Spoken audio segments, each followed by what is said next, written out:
Hindi, nakangiting sabi ni Zen Haoxian habang pinapakalma siya. Bukas, tiyak na si tatay. Ngunit hindi pa niya natatapos ang pangungusap, nagsalita na si Nannan. Itay, mamamatay na po ba ako? Hinawakan ni Nannan ang kanyang bestida, kumunot ang noo, tumutulo ang mga luha. Natigilan siya.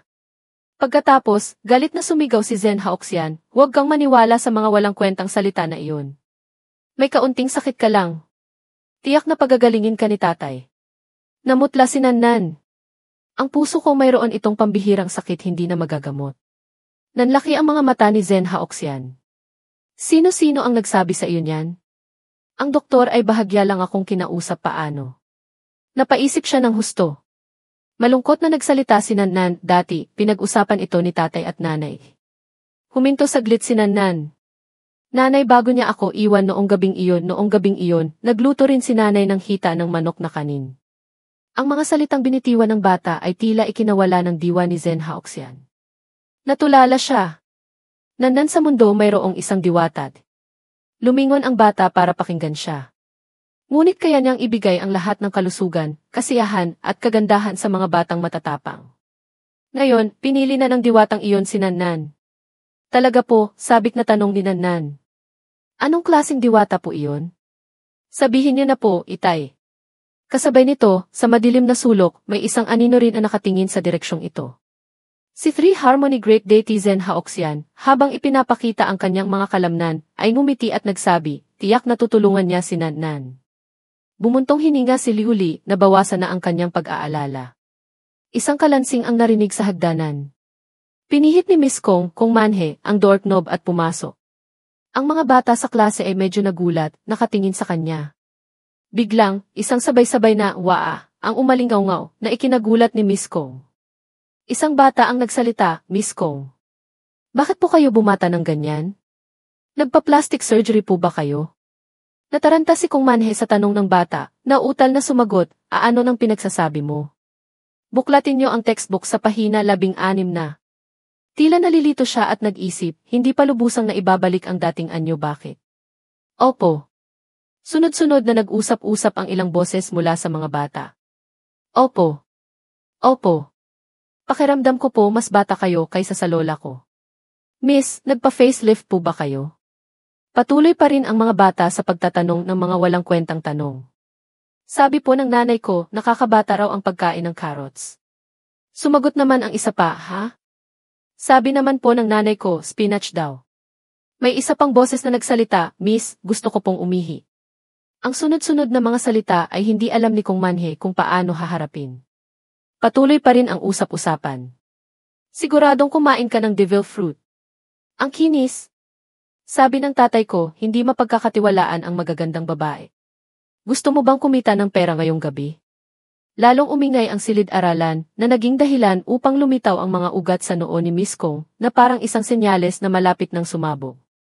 Manahimik kayong lahat. Sumigaw siya, lahat kayo, buklatin ang pahina 16 na ng textbook. Nakakatakot pa rin ang ugali niya tulad ng dati. Tumawa ng may kasiyahan ang bata. Hay.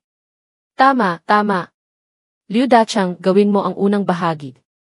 Ha? Miss Kong T. Isang anino ang sumilit sa labas ng pinto ng silid-aralan. Si Liuli pala, nakatayo sa labas ng bintana ng silid-aralan, nagmamasid. Hindi lang isang guro, kundi higit pa roon medyo nakakatakot, haha, naisip niya. Sumulyap siya sa dulo ng klase, kung saan natutulog si Nannan. Ginawang aktibo ni Liuli ang kanyang kapangyarihan, tinitingnan ang bata. Pangalan, Nannan. Edad, 5. Natitirang haba ng buhay, 5 buwan, 29 na araw, 13 oras, 42 minuto. Patuloy pa rin siyang nagmamasid, tila may iniisip. At hush! Isang tunog ang ikinagulat ni Liuli. Nang lumingon siya ulit kay Nannan, ang natitirang haba ng buhay nito ay 23 oras, 42 minuto. Nagbago ang kulay ng kanyang mukha. Ang haba ng buhay ng bata, bakit biglang nabawasan ng ganito karami? Hindi siya makapaniwala sa kanyang nakikita, sa harap ng malaking pagbabagong iyon. Tumunog ang bell, hudyat ng pagtatapos ng klase. Sige, uwian na, sabi ni Miss Kong. Sabay-sabay na sumigaw ang buong klase, salamat po, Miss. Tara, maglaro tayo ng soccer. Oh, saan galing yang bola? Pahawak naman. Nag-aagawan ang dalawang bata sa bola. Biglang, isa sa mga bata ang nakabangga kay Nanan. Aha! Huwag mong agawin ang gamit ko, pangit ka. Lumingon ang batang iyon. Paumanhin, Nanan. Ngayon, nagsimula nang magbago ang kulay ng mukha ni Nanan. Nanigas ang kalamnan ng kanyang mukha, naging kulay ube, hinawakan ang dibdib dahil sa hirap huminga. Nanan! Ang pangit ng itsura mo, nag-aalalang sabi ng batang katabi niya. May sumigaw, Miss. Si Zen Nanan, nahimatay. Lumingon si Miss Kong. Hindi pa natatapos ang pangungusap. Dalawang medical staff ang biglang pumasok sa pinto. Tabi. Tabi. Sino ang pasyente? Si Miss Kong, na nakatayo sa isang tabi, ay nataranta, o opo-opod. Lang ang nasabi. Mula sa isang sulok, nagsalita si Liu Li para ipaliwanag. Tumawag ako ng ambulansya. Pansamantala kong pinahinto ang oras sa lugar na ito. Nakasandal si Liu Li sa pader at nagpatuloy. Biglang nagulo ang kapalaran ng batang iyon. Ang natitira niyang buhay ay wala pang isang araw. Napanganga si Kong Manhe sa gulat, na utal lang. Wala pang isang araw. Sa ospital. Ipinaliwanag ng isang doktor ang dahilan ng kondisyon ni Nanan. Ang takot na naging sanhi ng pagkakasakit niya ngayon ay maliit na dahilan lamang. Ang pangunahing dahilan ay hindi natatanggap ng bata ang tamang paggamot at hindi rin siya regular na umiinom ng gamot. Habang nagsasalita, isang lalaki ang pagod na tumatakbo papalapit, nakasuot pa rin ang uniforme ng manggagawa mula sa kung saang pabrika. Nagtataka ang doktor na saan ang tagapag-alaga ng bata. Bakit hanggang ngayon ay wala pa? Ang lalaking tumatakbo pala ay si Zen Haoxian. Takot na takot siyang sumigaw, Nanan! Nanan! Kumusta na siya? Nang makita niya si Liu Li, lalo siyang nagalit. Ikaw na naman, apelidong Liu. Sa tuwing makikita kita, walang magandang nangyayari. Ano nang ginawa mo kay Nanan? Hindi nagsalita si Liu Li, lumapit, ibinuhos ang lakas sa kanyang kamao at sinuntok si Zen Haoxian. Tumilapon siya sa pader dahil sa lakas ng impact, tumama ang kamay sa pader. Mabilis na pumigil ang doktor, nanginginig ang boses na nagsabi, iito ospital ito. Huwag kayong gumawa ng gulo. Si Kong Manhe, na nakatayo sa tabi, ay walang magawa kundi masabi ang dalawang salita. Liu Li. Kumalma ka. Nagsalita si Liu Li. Si Zen Haoxian ay nakaupo lang doon, hawak ang masakit na mukha, at isang piha, lang ang naisagot. Sumagot si Liu Li nang may nanlilisik na mga mata. Nakatayo si Liu Li, nakatingin pababa, ang dalawang kamay ay nakakuyom. Ginoong Zen, pinag-uusapan ng doktor ang operasyon ng bata. Gusto mo bang sumama roon para makinig? Kung gayon, diretsahan ko nang sasabihin. Ang batang ito ay may natitira na lang na 23 oras na buhay. Nakatayo si Liu Li sa isang tabi, nagsasalita ng may tiyak na tono. Ang doktor sa tabi ay galit na sumigaw, Ginoo. Pakiusap, huwag po kayong magbigay ng konklusyon tungkol sa pasyente nang walang pahintulot. Ang partikular na kondisyon ng pasyente ay kailangan pang suriin muli. Biglang, ang paligid ay nawala ng kulay at naging malabo na ikinagulat ni Kong Manhe. Sa sandaling ito, sa kamay ni Liu Li, lumitaw ang isang relo na nagpatigil sa oras. Mabilis na humiling ng operasyon ang doktor. Tungkol naman sa mga susunod na gastos, sa tingin ko ay malaki rin iyon. Kaya ni. Tumingala si Zen Haoxian, ang mukha ay basang-basa na ng pawis, nakikinig sa sinasabi ni Liu Li. Hindi ko alam kung pagkatapos kong ibigay sa iyo ang malaking halaga ng pera, may ititira ka pa ba? Nakaupo si Zen Haoxian doon, tulala, pagkatapos ay biglang tumawa. Ha ha ha! Tama ka! Sa sandaling ito, ang kanyang mukha ay puno na ng luha, tumutulo ang sipon. Talagang sinayang ko ang aking katawan. Nagsimula nang manginig si Zen Haoxian dahil sa pag-iyak. Si Kong Manhe, na nakatayo sa isang tabi, ay wala nang magawa kundi tumayo roon. Tatay ni Nanan ni. Palagi kong nararamdaman na sapat na akong mayaman, sapat na masaya. Isang tao lang ang kumakain, hindi takot ang buong pamilya sa gutom. Habang nagkukwento, lalong nalulungkot ang kanyang mukha. Kapag may kaunting pera sa kamay, agad na ginagastos ng walang ingat, walang anumang plano para sa hinaharap. Hawak ang perang ipinalit sa sariling buhay para mabuhay ng masaya ng ilang buwan pagkatapos, wala ni isang kusing ang natira. Anak ng G. Nanginginig ang kamay ni Zen Haoxian dahil sa pagkuyom. Ngunit pagkatapos akong tawaging tatay ni Nan, nagbago ako.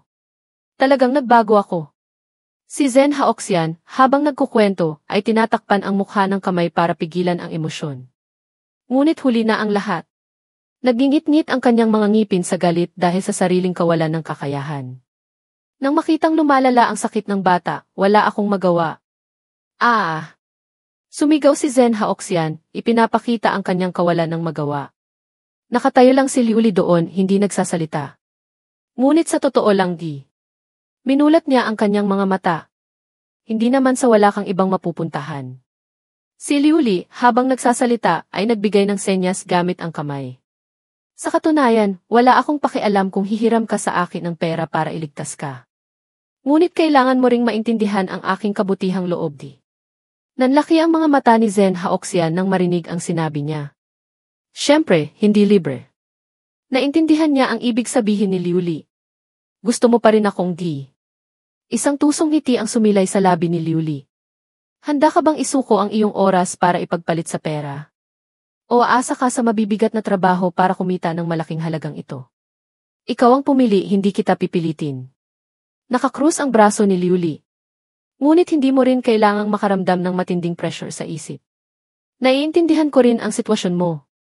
Tutal ang batang ito ay wala namang kaugnayan sa dugo sa iyo. Nanlaki ang mga mata ni Zen Haoxian nang marinig ang mga salitang ito. Yumuko siya. Nga anak siya ng isang estrangherong hindi ko kilala. Biglang sumigaw si Zen Haoxian, kasabay ng mga luha sa kanyang mukha. Ngunit tinatawag niya akong tatay. Kung gayon, anak ko siya. Ginoong Liuli, pakiusap, tulungan niyo ako. Sa abalang lobby ng ospital, si Zen Haoxian ay nakaupo sa isang hilera ng mga upuan, medyo nag-aalala ang mukha. Na parang nababasa ang kanyang iniisip, pinakalma siya ni Kong Manhe. Huwag kang mag-alala. Ang pera ni Ginoong Liuli makakabili ng kaunting oras. Hindi rin gumanda ang ekspresyon ni Zen Haoxian, sumagot lang ng, sige. Lumingon siya kay Liuli, nag-iisip. Ngunit ang gasto sa paggamot pagkatapos ng operasyon, maaari ko lang asahan na sa panahong iyon hindi bababa ang halaga ng aking buhay. Si Liuli naman ay nakakrus ang braso, nakatingin sa bintana. 2 taon na ang nakalipas, kung nakinig ka lang sa akin, ginamit mo ang perang iyon sa isang bagay na mas praktikal, mas mabuti sana. Ngayon, hindi ka sana mapupunta sa ganitong kahirapan, tama? Mabilis mo sanang napagamot si Nan. Saan ba mabibili ang gamot sa pagsisisi? Ang eksena ay bumalik sa 2 taon na ang nakalipas. Boss, isang malaking order ng stir-fried noodles. Dagdagan ng bituka, itlog, spicy sticks, at 2 bote ng beer. Opo. Ginoong Zen, dumating na po kayo. Mukhang puyat na puyat kayo, nakangising sabi ng may-ari ng tindahan. Lumapit si Zen Haoxian, nakakrus ang 2 kamay sa likod ng ulo. Pakaunti na ng pakaunti ang mga tindero mo, Ang marangyang buhay ganyan din ba talaga? Kailangan ding bumaba sa mababang antas para magmasid, Bumuntong hininga ang may-ari ng tindahan, kunwaring isang malaking lobo. Naubusan ka na naman ng pera, Noong masaya ka, hindi man lang kita nakitang pumunta rito. Masayang sumagot si Zen Haoxian, nga.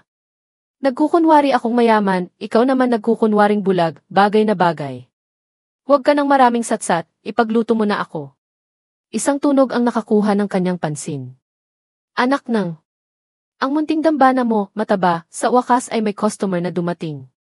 Isang batang babae na may maruming mukha, punit-punit ang damit, ang lumitaw sa labas ng pinto.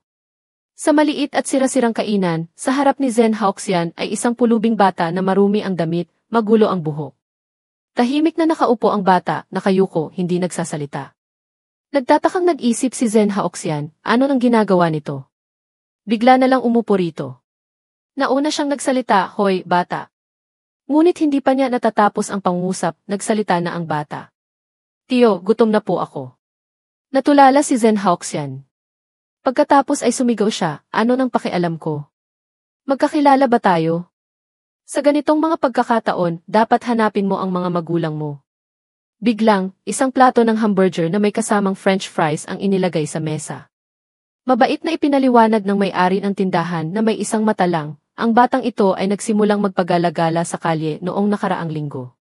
Naawa ako sa kanya, kaya binigyan ko siya ng ilang siopao. Hindi ko inaasahan na araw-araw siyang pupunta rito pagkatapos noon. Pagkatapos ay naglagay pa siya ng isang buong inihaw na manok. Naiinis pa ring bumulong si Zen Haoxian, pero hindi ako Charity. Mahinahon pa ring nagkwento ang may-ari ng tindahan. Narinig ko sa kalye ilang bagay tungkol sa mga magulang niya. Mula sa ilang mga walang kwentang pintor. Ang batang ito ay hindi naman ulila, ngunit may problema siya sa puso. Naawa ang may-ari ng tindahan. Ang mga magulang niya ay mas interesado sa kanyang kapatid na lalaki at tumangging magbayad para sa kanyang pagpapagamot. Pumunta na ang mga kinaukulang ahensya sa bahay nila para payuhan sila kinabukasan, bumalik na naman sa dati ang lahat. Habang nakikinig sa kwento ng may-ari ng tindahan, tinitigan ni Zen Haoxian ang bata. Ang bata naman ay nanlalaki ang mga mata, tumutulo ang laway habang tinitingnan ang inihaw na manok sa harap niya. Nagingit-ngit ang ngipin ng may-ari ng tindahan, hinahamak ang mga magulang ng bata. Sana ngayon, masagasaan siya ng sasakyan o may kumuha sa kanya. Ang ganyang mga magulang, mayroon man o walang pinagkaiba. Tumawa ng malakas si Zen Haoxian. Hindi ko inaasahan, bata ka pa, may puso ka rin palang busila. Ang kilos mong ito, napakabait mo. Ngayon, may swerte akong makakain. Nakakrus ang braso ng may-ari ng tindahan, medyo naiinis sa mga mapanuyang salita ni Zen Haoxian. Ano ng mga salita ito? Kung ano ang kaya nating gawin, huwag tayong maging duwag. Tutal, isa lang akong kusinero. Itinaas ang isang hita ng manok. Masayang pinuri ni Zen Haoxian ang amo.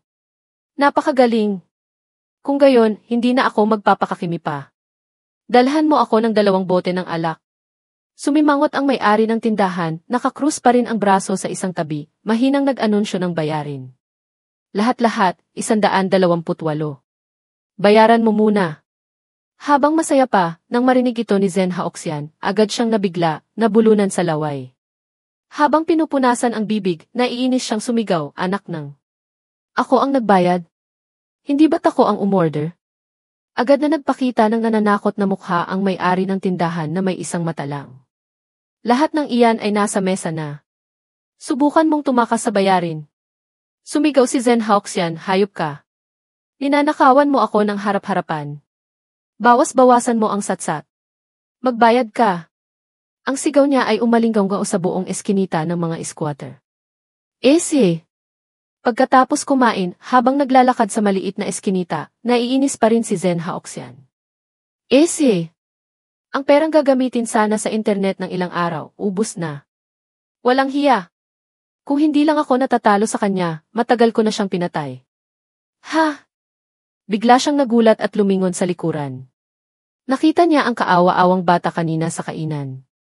Nakasuksok ang kamay ni Zen Haoxian sa bulsa, hindi masaya. Hoy! Hoy! Pinakain na kita, bakit mo pa ako sinusundan? Huwag kang mag-alala, cute ako at nananakit din ako ng bata. Nanginginig na nautal ang bata. Pipero dito po ako nagsisimulang umuwi. Nagpatuloy siya sa paglakad. Mas mabuti kung ganoon, huwag mo na akong sundan. Sumunod ang bata, tumango, medyo ayaw. Yuha! Pagkaraan ng ilang sandali.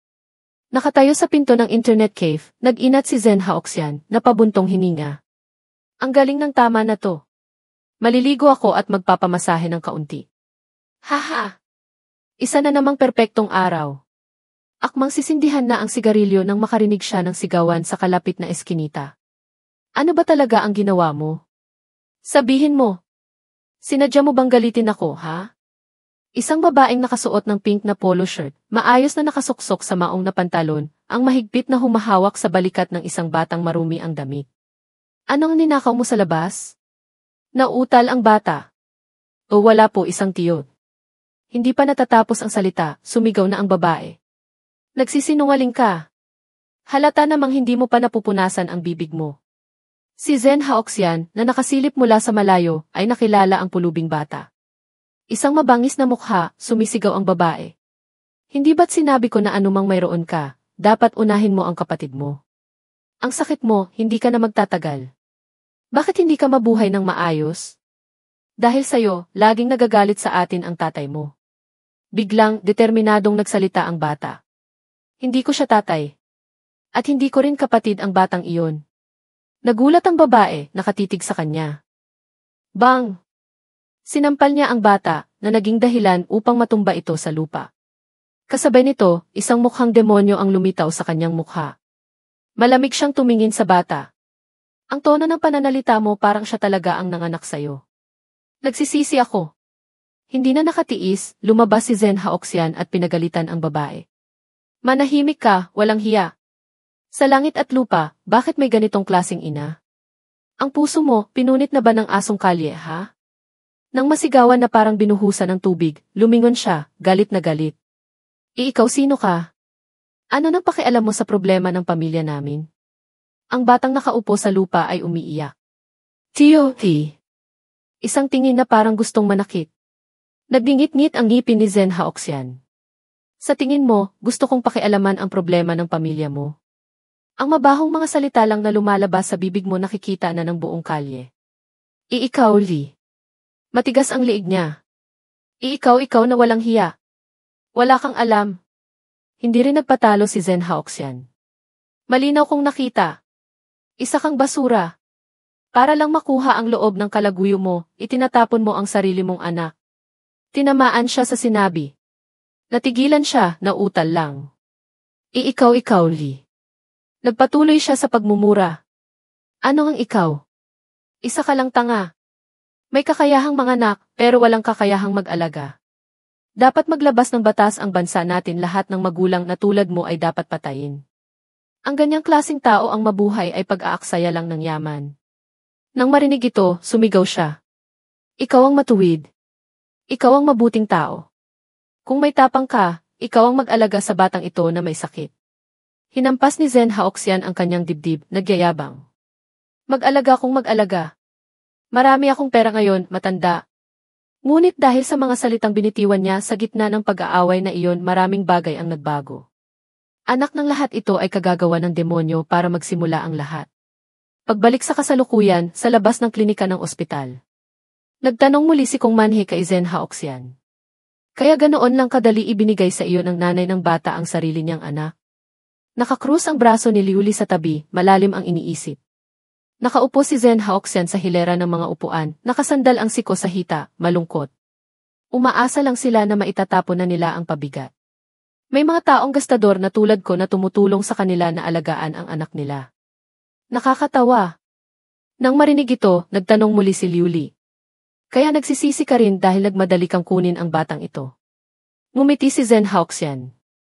Nagsisisi ako ng husto. Ngunit ang kanyang mukha na malapit ng umiyak ay hindi mukhang nakangiti. Naglabas siya ng saloobin. Kung sana nakalayo ako bago pa ako magkaroon ng damdamin para sa batang ito, mas mabuti sana. Kasabay nito, tinanong din niya ang sarili. Napakabobo ko, tama?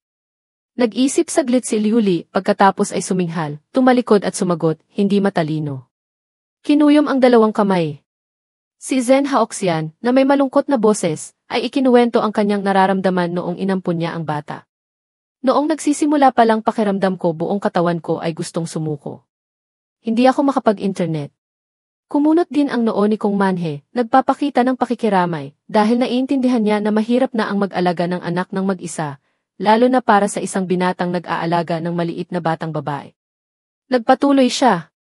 Dahil walang paraan para magbigay ng patunay ng relasyon, maaari lang kaming manatili sa isang maliit na paupahang bahay na 30 piso ang halaga. Bumuntong hininga siya, iniunat ang mga braso, sumandal sa upuan na alala. Minsan kailangan ko pang bilhan siya ng kaunting merienda.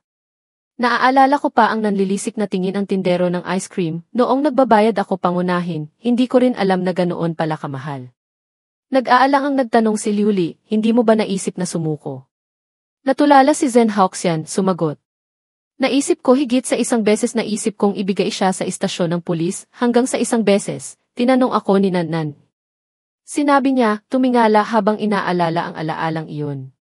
Tio, kapag ganapan ng matino, ibabalik mo ba ako sa bahay? Natigilan siya, nasaktan sa sinabi ng bata.